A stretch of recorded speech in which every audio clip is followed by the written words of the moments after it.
진실로 진실로 너희에게 이르노니, 예수님께서 말씀하실 때 진실로 진실로 두 번 말씀을 하신 것은 강조해서 그만큼 중요하다 하는 것을 말씀하는 것입니다.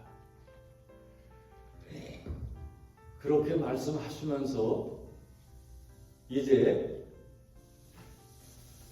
하나님의 아들의 그 음성을 들을 때가 온다고 말씀하셨습니다. 그때에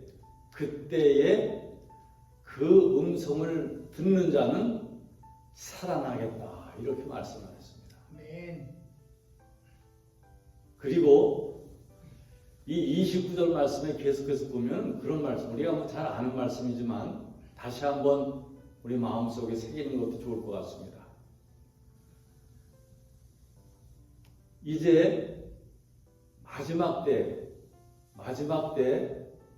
부활이 되어서, 그 부활은 선한 자들에게는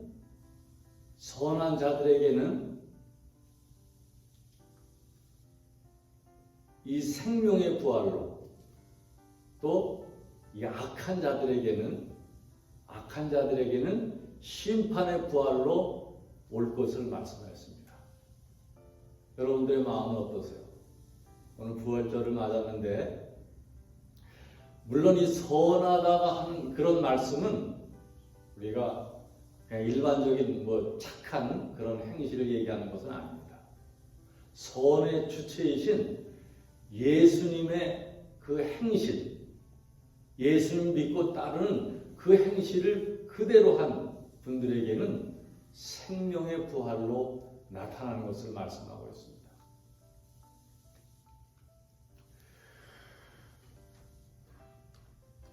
오늘 부활주의를 맞이하는 여러분들의 마음은 어떠세요? 부활주일 같아요? 여러분들이 새롭게 그 생명을 막 이렇게 느끼게 되는, 우리가 이제 정말 그 부활주일이다, 이런 그 생명의 기운을 느낍니까? 네. 여기 있는 분 중에서 우리 목사님만 아멘 하는 거 보니까 생명의 기운을 막 느끼는 건 우리 목사님밖에 없는 것 같아. 대충 따져보면 이제 우리가 2000년도를 예수님 나신 다음의 해를 계산해서 2000년도를 생각을 합니다. 2022년. 그런데 역사학자들 얘기 들으면 그 예수님 태어나신 해를 그냥 말씀드리는 거예요. 태어나신 해를 그냥 한 3, 4년 정도 차이가 있는 것으로 계산을 합니다. 그래서 조금 더 정확하게 얘기를 하면 예수님의 태어난 해는 주후 한 3, 4년 정도 이 기간을 먼저 잡고 출발을 합니다. 그렇게 따지면 정확하게 얘기할 수는 없겠지만 이 부활주의를 오늘 몇 해주다라고 생각을 해볼 수가 있습니다. 그러니까 예수님이 태어나시고 우리가 한 33년 정도 사신 다음에 십자가에 달려 돌아가셨다, 이렇게 생각을 해본다고 한다면 3년을 따져서 한 36년, 이렇게 따지면 1964년 그 정도 되죠. 22년 합하면 한 86년.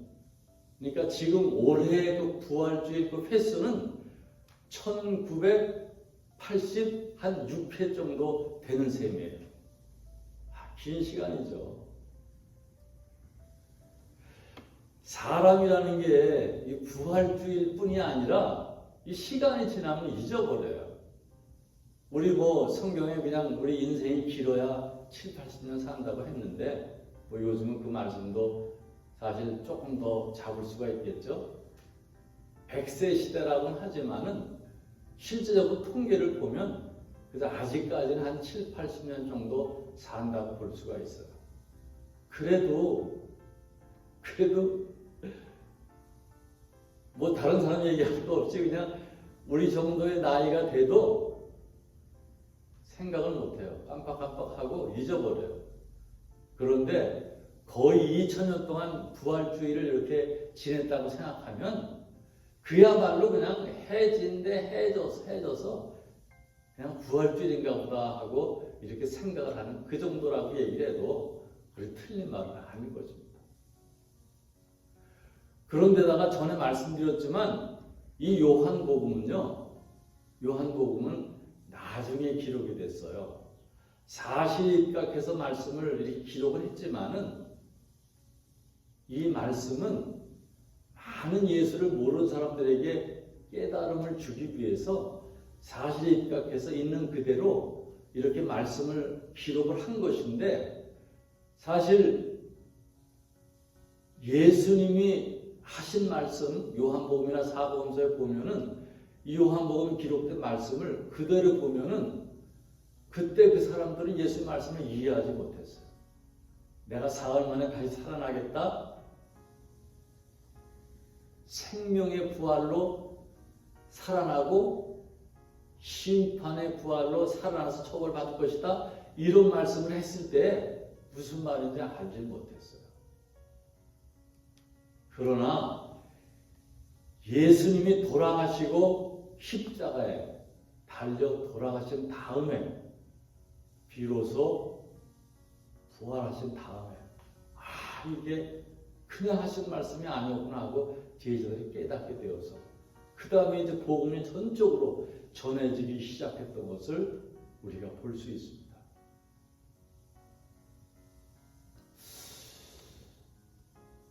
저는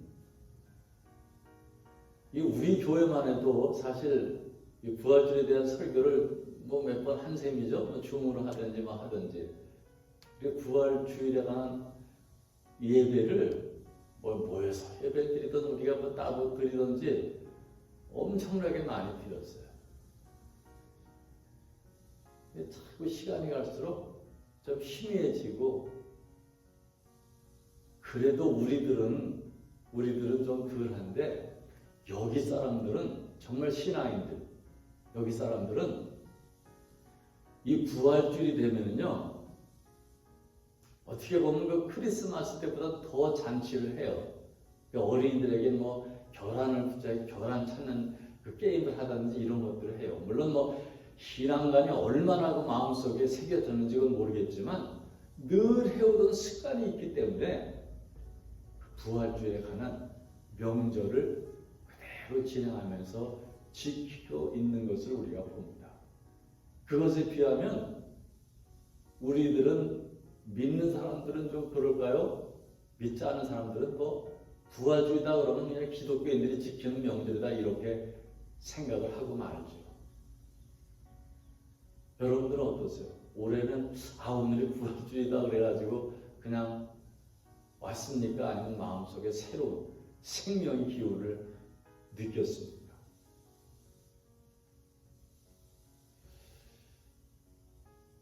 이상하다고 볼 수는 없겠지만 저는 올해 부활주의를 맞이하면서 이 부활주일이 우리에게 무슨 의미인가, 정말 주님께서 살아나셨다는 게 무슨 의미인가 하는 생각을 해보면서, 또 특히 이 설교 말씀을 이제 셋째 주례를 해야 되는데 부활주일과 겹쳤는데 어떤 말씀을 전해야 되나. 제가 그래도 목회를 한 40년 정도 이렇게 생각을 해보면 부활주일에 관한 설교를 엄청나게 많이 했어요. 그런 여러 가지 생각을 해볼 때 정말 이 마당에서 부활은 우리에게 어떤 의미를 줄까? 그런 생각을 하다가 이 고린도전서에 있는 이 부활주일에 관한 내용을 다시 한번 쭉 살펴봤습니다. 오늘 읽은 말씀도 읽지 않았지만 우리 본문 성경 말씀도 있지만 이 특별히 그리스도의 부활에 관한 내용에 고린도전서 15장에 관한 말씀을 한번 음미하면서 생각을 해보았습니다. 과연 예수님은 어땠을까? 또 제자들은 어땠고, 또 그것을 생각하는 우리들은 어떤 의미인가 하는 것을 곰곰이 한번 생각을 해봤습니다.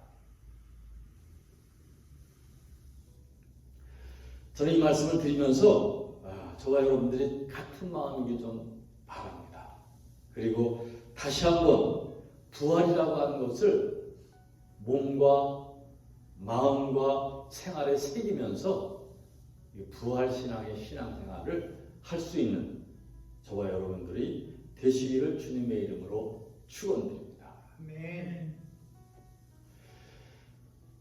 오늘 고린도전서 15장 읽은 말씀 읽진 않았습니다만 19절, 20절 이 특별히 이 말씀 보면서 저는 세 가지로 한번 느껴봤습니다. 세 가지로. 부활에 관한 것은 물론 여러 가지 말씀을 드리겠지만 오늘 특별히 하나님께서 저에게 주신 메시지를 세 가지로 정리해서 한번 말씀을 나눌까 합니다. 그 첫째가 여기 19절 말씀에 보면은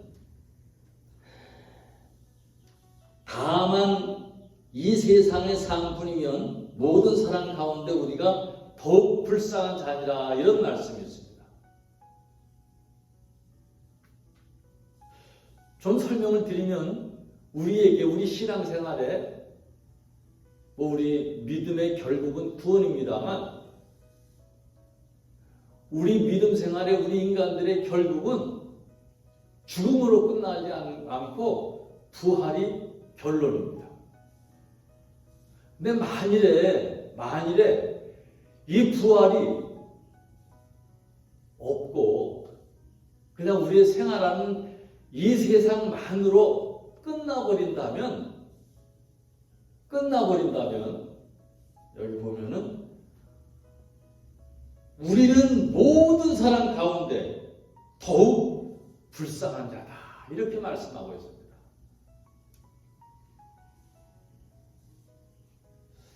세상을 살다 보면 사실 이 세상은 믿지 않은 사람들도 고해라고 얘기를 합니다만 우리 믿는 사람들의 이 성경 말씀을 위해서 보면 부인할 수 없는 게 죄악 세상이에요. 죄악 세상. 사실 우리 태어날 때부터 이 시편 51편 5절 말씀 같은 데 보면 우리는 그 죄 중에 태어났다고 말씀을 하고 있습니다. 어머니가 우리를 잉태해서 날 때 죄로부터 나왔기 때문에 죄를 벗어날 수가 없어요. 그렇기 때문에 모든 잘못, 당하는 어려움, 여러 가지 그 삶의 고초 이런 것들은 죄의 결과라는 것입니다. 죄의 결과. 그렇기 때문에 세상에 억울한 일이 참 많아요. 우리 개인적으로 말할 것도 없고 이 세상에 특히 믿음을 가진 우리들은 믿는다는 것 때문에 참 비웃음을 당할 때도 많고 억울한 일도 많이 있어요. 특히 요즘 그 우크라이나 전쟁을 하지 않습니까?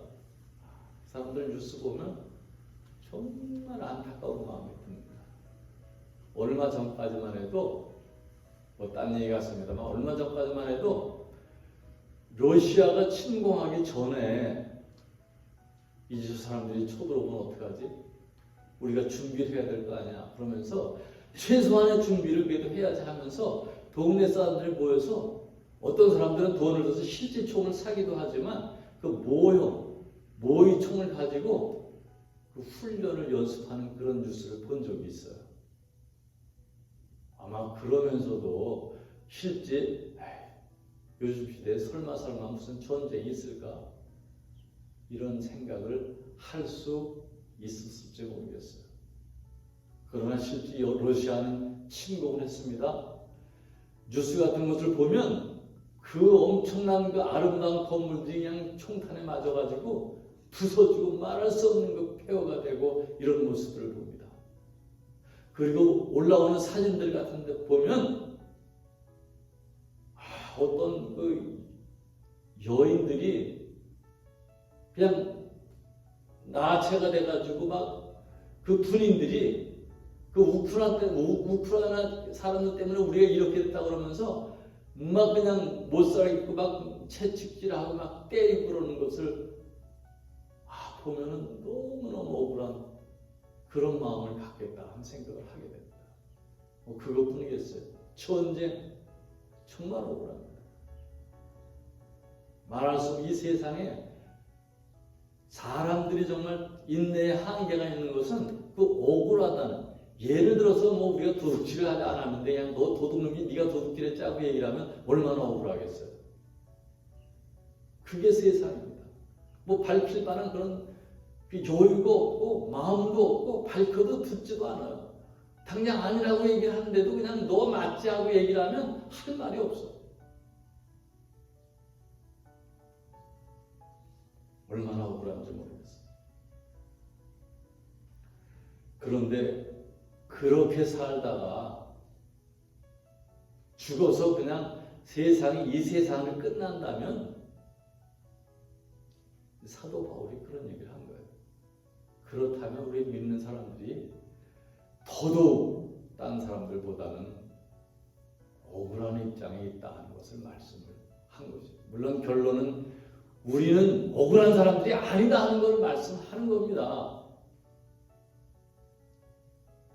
그렇기 때문에 부활의 확신, 부활의 그 사실, 부활의 역사 이런 것을 생각을 하면서 우리가 부활주의를 기쁘게 주님을 찬양하며 온전한 예배를 드리지 못한다고 한다면, 그리고 조금이라도 의심의 마음을 갖고 있다면, 실제로 그 부활이 없다면 가장 우리 믿는 사람들은 불쌍한 사람들이다 하는 것을 말하고 있습니다. 사랑하는 여러분, 여러분들은 어떻습니까? 부활을 확실히 믿습니까? 아멘. 부활의 신앙을 가지고 생활하십니까? 아멘. 제가 지난 시간에 사람들에게 당신은 예수를 믿습니까? 하는 질문을 교회 잘 나가는 사람들에게도 묻는다고 얘기를 했습니다. 어떤 사람한테 물었더니 그런 대답을 하더라고요. 예수 믿습니까? 그랬더니 저는 부활 신앙을 믿습니다. 이렇게 얘기를 하더라고요. 물론 그 안에 다 포함되어 있겠죠. 자기의 믿음을 나타내고자 하는 그 말 속에 자기는 부활 신앙에 대한 것을 가지고 있다고 말하고 있는 것입니다. 여러분들의 마음은 어떠세요?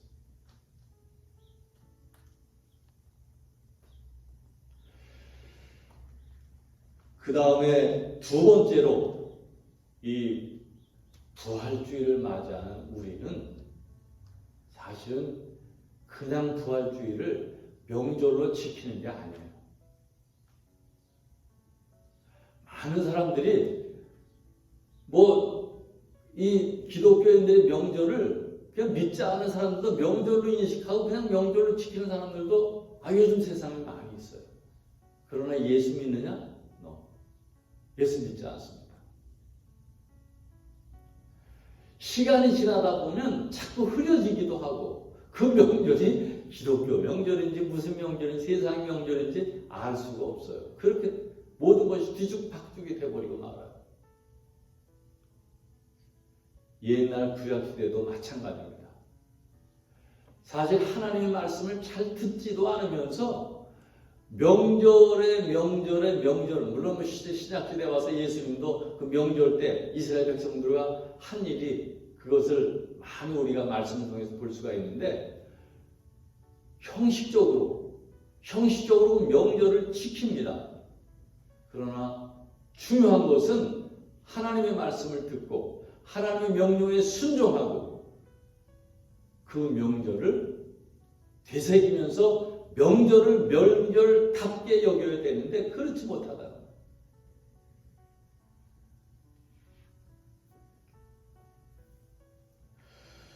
그래서 물론 여러 군데 그런 말씀을 하고 있습니다만 호세아서 2장 11절 말씀 같은 것을 보면 내가 명절을 끊어버리겠다라고 말씀을 하는 내용이 나와요.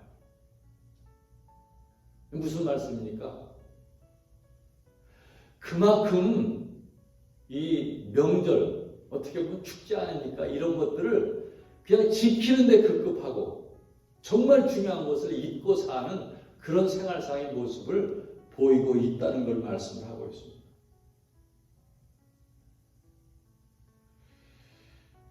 그러나 중요한 것은 내가 그 부활의 그 자리에 참여하는 것이라는 것을 여러분들 아셔야 합니다. 여기 15장 1절에 쭉 보면 그런 말씀이 있습니다. 너희가 받은 것이요 또 그 가운데 선 것이라, 이런 말씀을 하면서 우리가 그냥 이만큼 지나왔기 때문에 그냥 그것을 기념하는 그건 것이 아니고, 내가 부활하신 주님과 같이 그 자리에 서는 것을 말하고 있는 것입니다. 여기 보면은 그런 말씀이 있습니다. 제자들이 예수님이 말씀을 할 때 무슨 말인지는 몰랐어요. 그러나 예수님이 부활하시고 난 다음에 제일 처음에 여기 보면 게바에게 보이시고, 게바는 베드로를 말하고 있죠. 베드로에게 보이시고, 그 다음에 제자들에게 보이고, 그 다음에 여기 보니까 500여 형제에게 그 부활의 모습을 보이고 있다고 말씀합니다. 그런 다음에 보면은 쭉 이제 야고보에게 보이셨고, 모든 사도에게 보일 뿐만 아니라 나중에는 자기 자신, 이 글을 기록한 사도 바울에게 보여졌다고 말씀을 하고 있는 것입니다. 지금 제가 지난번에 말씀을 드렸습니다만, 우리 바로 옆에 교회가 하나 있어요. 보통 된 사람들이 이렇게 모이는 것 같지 않은데, 꼭 그냥 크리스마스 때 하고 부활주일 아침이 되면 교회 올 때 그냥 차들이, 경찰들이 막 이렇게 그 파킹을 규제하고 그래요. 사람들이 엄청나게 파킹을 하고 모여서 예배를 드려요. 처음에는 자꾸 흥분하고, 저 사람들은 무슨 저런 신앙을 갖고 있을까? 어떻게 믿는다고 하면서 교회를 나오지도 않다가 꼭 부활주일 크리스마스 때만 돼서 그렇게 나오는가 하는 생각을 했는데, 점점 나이가 들고 뭐 그래서 그런지 모르겠지만 자꾸 이해하고 긍정적으로 생각하니까 그런 생각이 들더라고요. 저 사람들이, 물론 그렇지 않은 사람도 있습니다만, 정말 이 주일에도 일하는 사람들이 있잖아요. 피치 못해가지고 교회를 못 나가는 사람들도 많이 있지 않습니까? 그래도 그분들 중에 내가 부활주일과 크리스마스 때만은 참여를 해야지, 온전한 신앙을 갖고 있다면 그것은 바로 교회에 참여하는 게 아니고 그 자리에, 사도 바울의 말대로 그 자리에, 사실 시간이라고 하는 건 뭐 우리가 살아가는 데 있는 것이죠. 죽은 다음에 부활 후에 하늘나라, 저 천국, 거기에는 시간이 없어요. 그러니까 시간으로 따져가지고 뭐 할 만한 그런 것은 아니에요. 중요한 것은 우리가 영적인 사람들이라고 한다면 몸은 이 세상에 발붙이고 살아가지만 이 부활주일에 바로 예수님이 십자가에 달려 돌아가시고 부활하신 그 자리에 내가 참여하는 것을 말하고 있습니다. 그것을 의미한다고 하는 사실입니다. 믿으십니까? 여러분들이 지금 교회에 와서 이 부활주일에 관한 예배를 드리고 있지만은 우리의 영적인 발은 바로 그 부활하신 그 주님과 함께 그 자리에 서 있는 것을 여러분들 믿으시기 바랍니다.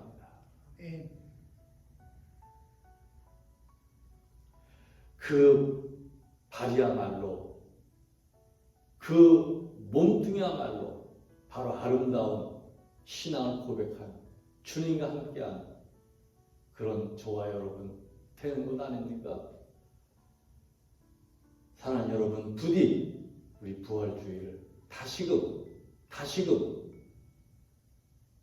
이 나무 이제라는 것으로 끝나지 않고 예배 드리는 것으로 끝나지 않고 부활하신 그 현장에 참여하는 저와 여러분이 되시기를 주님의 이름으로 축원드립니다. 이 마지막으로 여기 보니까 그런 말씀이 있습니다.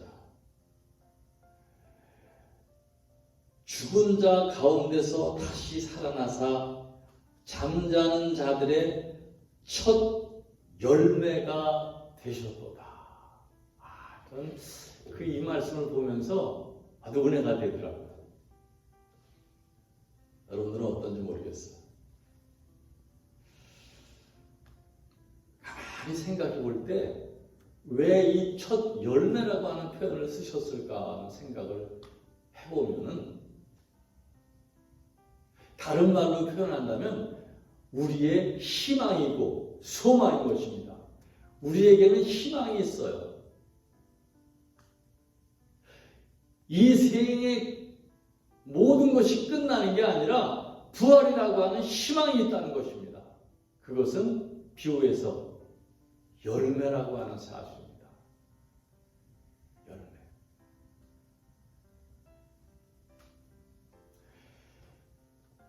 여러분들 갖가지 그 열매를 사진이지만 그런 걸 볼 때가 있으시죠? 이게 아름다워요. 또 물론 못 먹는 것도 많이 있지만은 아름다움과 더불어서 먹을 만한 열매가 많이 있습니다. 그 열매. 우리 다시금 이 열매에 관한 생각을 부활주의가 연결해서 한번 생각해 봅니다. 왜 주님이, 그리스도가, 예수님이 부활의 첫 열매가 되셨다고 말씀을 합니까? 그리고 여기 23절에 보니까 그런 말씀이 있습니다. 첫 열매인 그리스도요, 다음에는 그가 강림하실 때 그리스도에게 속한 자요. 얼마나 희망적인 말이에요. 얼마나 소망을 주는 믿음의 말씀입니까? 우리에게 희망이 있어요. 소망이 있어요. 비록 이 세상 속에서 그 어려움이 있고 억울한 일이 많이 있다 하더라도 우리의 믿음이 변질되지 않고 있다면 주님과 함께 부활할 때 첫 열매는 주님이 되시고 그 다음에 바로 두 번째 열매는 우리들이라고 하는 사실입니다. 우린 열매들. 교회 생활 속에서 많은 열매가 있기를 원합니다. 그리고 정말 하나님은 농부시고 예수님이 포도나무요 우리는 가지라고 말씀하는데 열매가 없으면 다 그냥 찍어버리겠다고 말씀을 하신 것을 우리 기억합니다. 우리 열매가 있어야 되는데 그 열매 중의 열매는 바로 부활의 열매라고 하는 사실을 다시 한번 깨달아 봅니다. 그리고 주님과 함께 영원한 왕노릇할 수 있는 그런 저와 여러분 되시기를 주님의 이름으로 축원드립니다. 아무쪼록 주님이 첫 열매가 되신 것처럼 우리들도 열매가 되어서 그리고 우리는 전혀 불쌍한 자들이 아니라고 하는 사실을 다시 한번 깨닫고 오늘 부활주의를 맞이하여서 즐거운 시간, 기쁨의 시간 그리고 희망찬 내일을 노래하고 찬양할 수 있는 저와 여러분 되시기를 주님의 이름으로 축원드립니다.